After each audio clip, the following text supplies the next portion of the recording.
saying? What is it?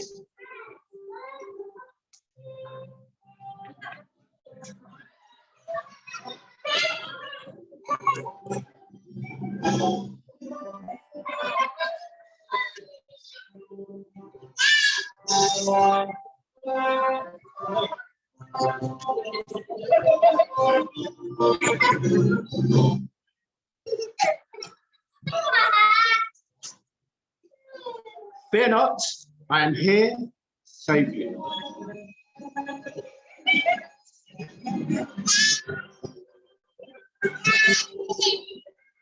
That's enough of that. Fear not, I'm here to save you this morning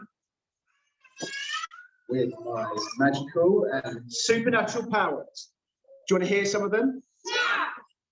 Super strength. I have the ability to move large vehicles. Wow. Super speed. I can run faster than an express train. Enhanced leaping. I can leap over an eighth of a mile or over a tall building. Super durability. I'm highly resistant to injury. Super senses. My eyesight and hearing are far in excess of any other human being. Obviously flying. However, I've lost my. But I can fly. I have invulnerable supervision. Super hearing. Super breath. What else? Yes, so I have super breath. My breath is capable of freezing objects and generating hurricane force winds. I shouldn't really blow, should I, with and stuff? I have mental powers, not those sort of mental powers, mental powers. I possess genius level intelligence, of course. Super ventriloquism. Did you know that's one of Superman's powers? Super ventriloquism. Who said what? Can you not? Super ventriloquism. No. I can throw my voice across great distances. Super hypnotism. This power enables me to hypnotize anyone. Like this.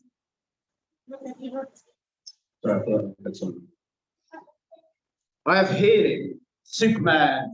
I can regenerate physical damage to my own body at an accelerated rate. And finally, which probably none of you realise this, I have a memory wipe kiss. What? Which, to me, that sounds a bit dodgy, really. I can wipe anyone's memories simply. What? Who is it? I'm scared. Where's Mommy? Where's Mommy? Let me see how busy I'm trying. Hey, let her in! Let her in! No. So anyway, I'm here. As you can see, I've made a grand entrance, and I'm here to save you all with my superhero powers.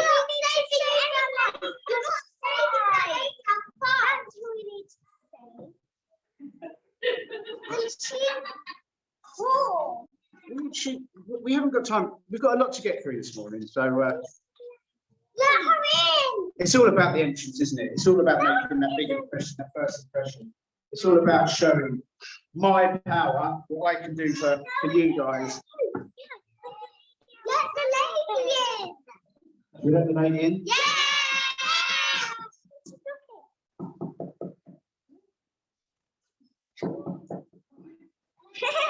Come in.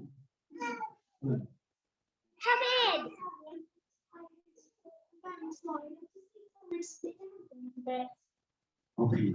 Get her in! Let her in! All right, you can come in. You have to do fine. Just sit down there and don't annoy us. Okay. That's my book. Wait. Where were we? Where were we? I told you my superpowers, I had my big entrance. I look pretty cool. Hang on, I think I might have left something out of the back. What is it? Just talk about yourself. Okay.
Sorry.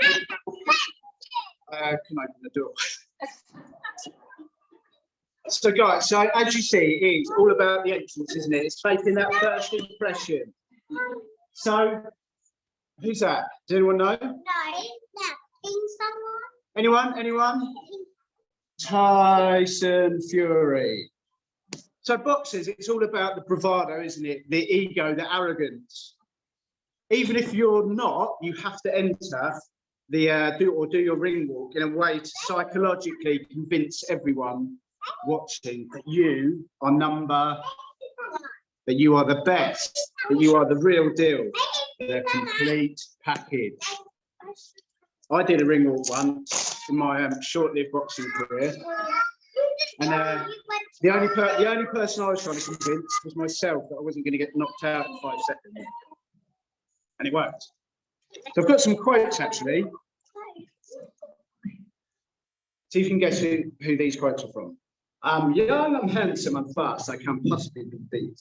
It's hard to be humble when you're as great as I am. I'm the greatest. I said that even before I knew I was. At home, I'm a nice guy, but I don't want the world to know. Humble people I found don't get very far. I'm the most recognized and loved man that ever lived, because there weren't no satellites when Jesus and Moses were around. So people far away in the villages didn't know about them. I'm not the greatest, I'm the double greatest. Oh, I think Matt,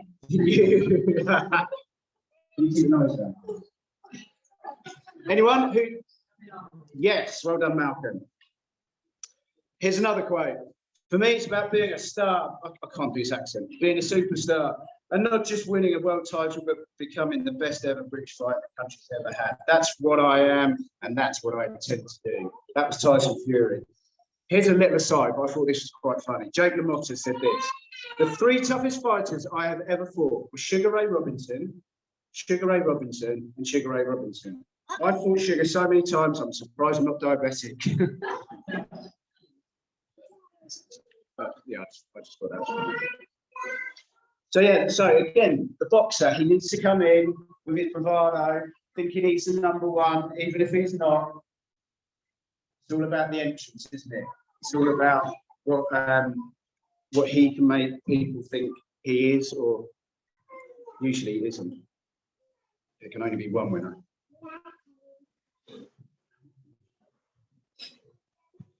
Hang on, I think I left something outside.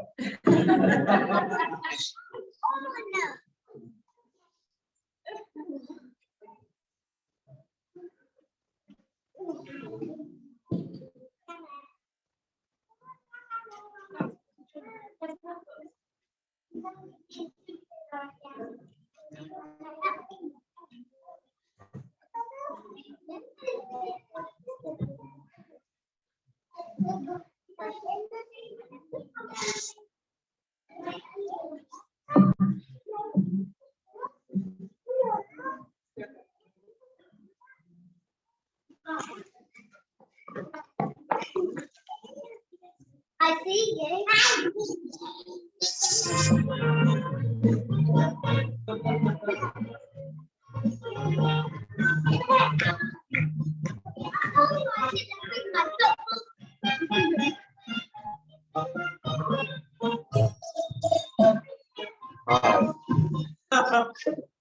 I am a footballer.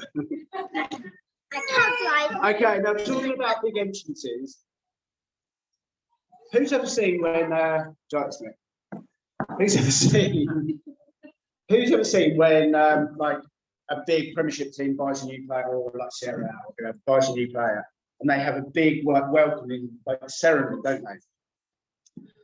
Who do you think? So I'm gonna got to guess the top. Oh, well, there's the first one. So in third place is who's this? So that's Ibrahimovic. Do you know what crowd he drew when he was announced as Barcelona player? How many people do you think filled the stadium just to see him come into the stadium? 10? No, higher. Is 124, not higher, guys. 6,002. Keep going. 60,000. 60,000 people filled the stadium just to see him receive his share. He probably juggled the ball, like looked really cool, and that was it. Wait, in second place, who do you reckon? He's an older player, but back in the 80s, a bit of a cheat, a lot of a cheat. Maradona. Yes. The next on the list is Maradona. Now, how many people do you think he drew? I'll tell you. Can you keep the noise down? We're trying to. Go on, Iz. More. No. 6. Go on. 600. No. But it started with the right number. 65,000 people. It says here, rabid Napoli fans came out to worship him in 1984 when he joined. And then obviously, top of the list is Mr. Slip himself. That's him. So Cristiano Ronaldo led the way after 75,000 fans turned up to see him being presented when he joined, must have been Real Madrid, I guess, in 2009. 75,000 people came to see this guy being his big grand entrance into the world of football, into the world of football in Spain.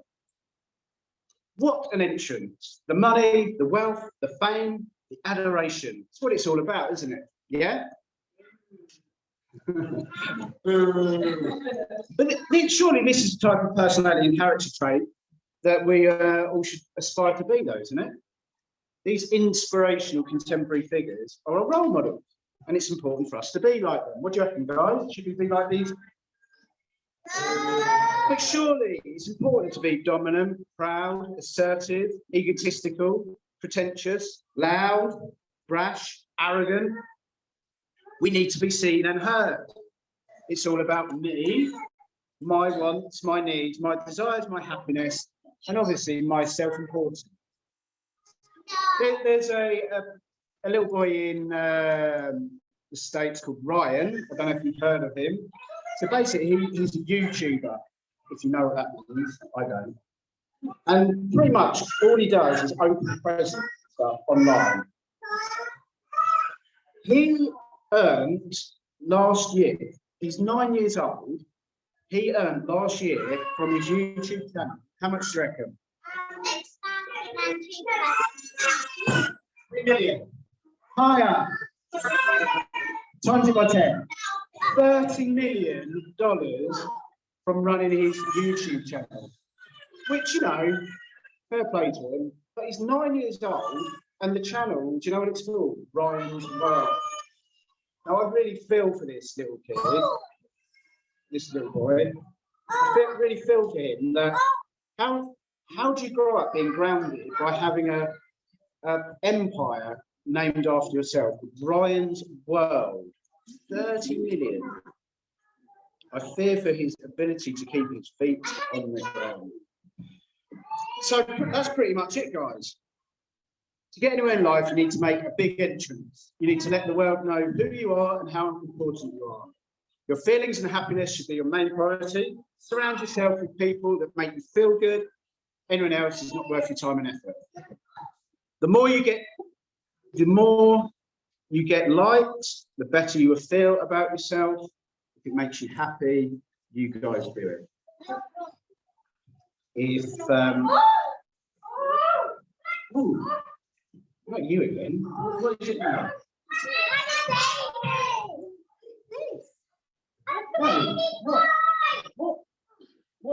What happened? Jesus. But he's a baby. I know, but he was born to be a king. But hang on, where's his crown? He won't need one of those, but he will be the saviour. But hang on, where's his coat? He won't be needing one of those either. He's not like a king. He's a savior. Okay. But hang on a minute, this is no place for a saviour to be born. Yes, it is. Where are the fireworks, the music, the grandeur, the paparazzi? This isn't any way for a saviour to enter the world. It's not even a hospital. It's an advert in front of you. It has everything you need to know. What's it?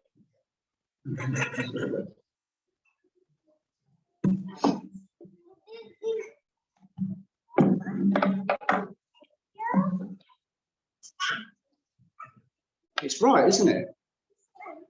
Jesus' entrance into the world didn't seem fitting for a saviour at all, did it? It was likely he was born in a cave that was used to keep animals in, safe from predators and thieves. It was likely he was born in a cave because the guest room was full up because there was a census going on.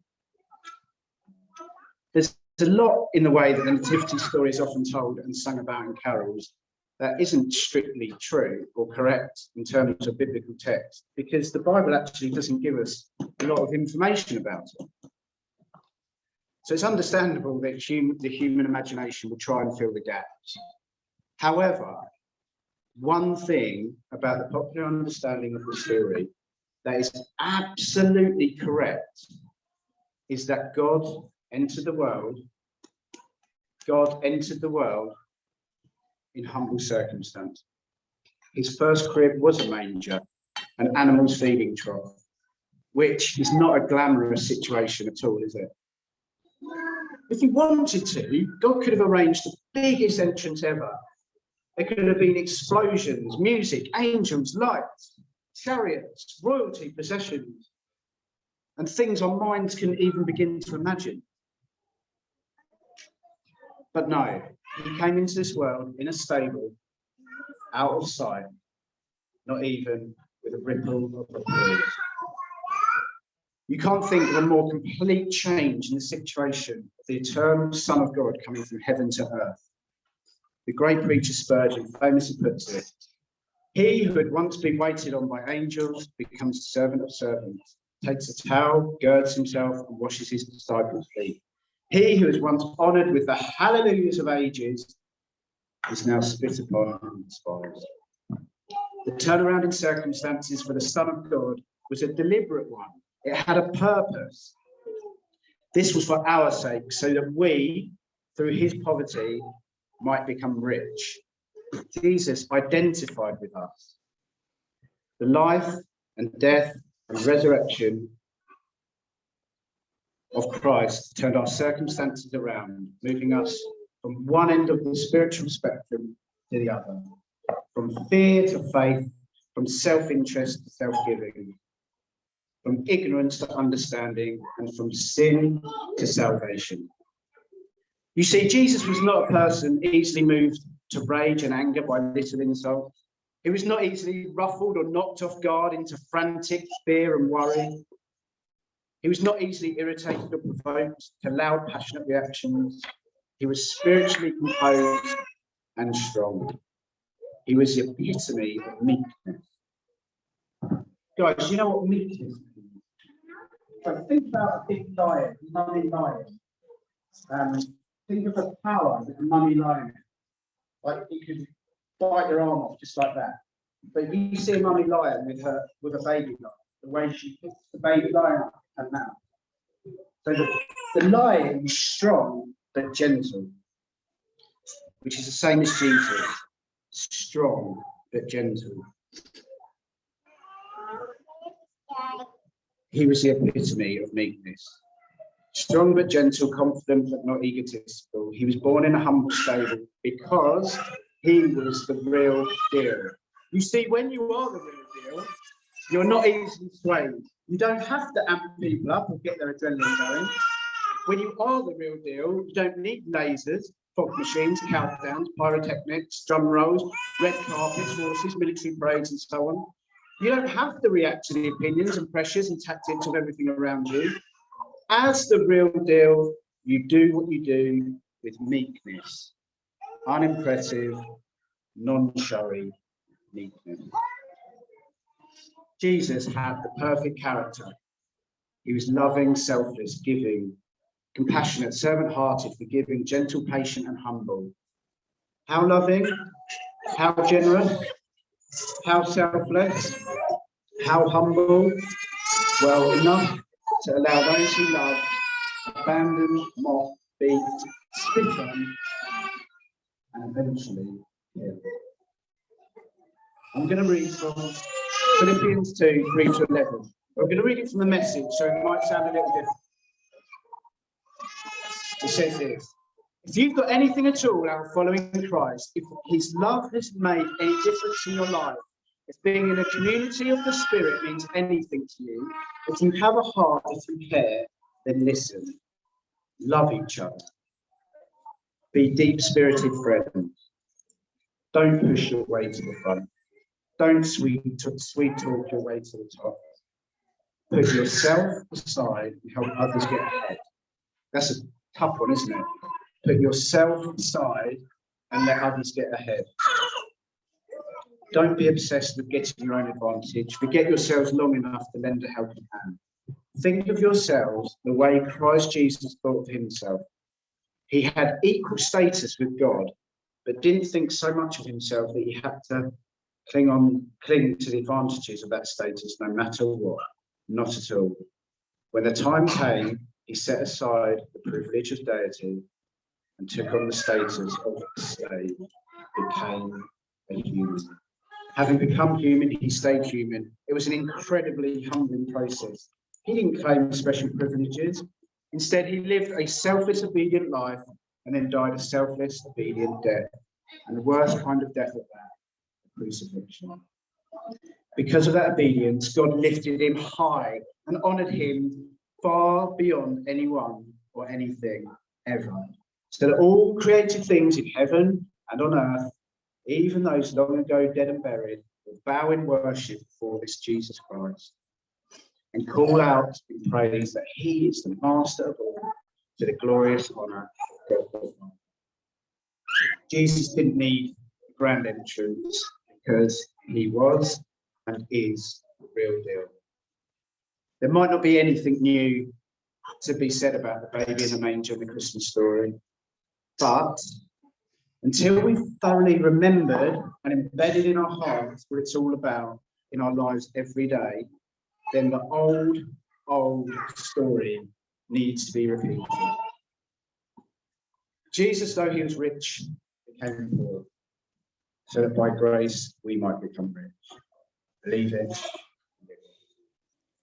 So this Christmas, my prayer for us all is that we might see Jesus as a perfect example of a humble servant, and with God's help, strive to be more like him.